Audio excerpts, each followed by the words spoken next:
तर आज सकाळी सकाळी पाण्याची गडबड, म्हणजे पाण्याची गाडी की नाही आज लवकर येणार होती, तसा फोन आला आणि मग आमची सगळ्यांची धांदल उडाली.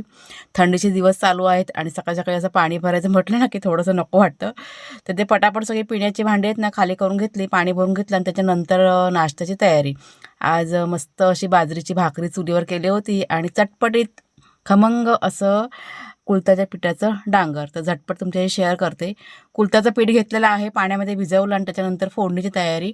तेलामध्ये राई, जिरं, कढीपत्ता, भरपूर असा कांदा घातला आहे, लसूण घातलेला आहे, तिखट मसाला, हळद, गरम मसाला घातला, चांगलं असं परतून घेतलं आणि त्याच्यानंतर भिजवलेलं जे कुळथाचं पीठ आहे ना ते घातलं आहे.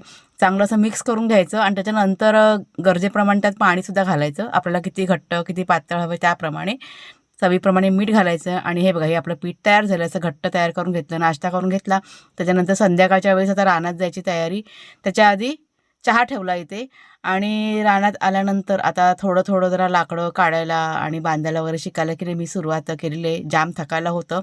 घरी आले एक 10 ते 15 मिनटं बसले इथे, थोडासा आराम केला आणि मग किचनच्या कामाची तयारी. कुणाल वाघ्या बघ ना, वाघ उठली माझी बघा कशी दिसते ती.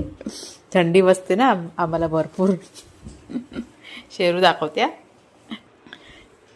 हे बघा शेरणी माझी जागी आहे अजून, झोप झोप.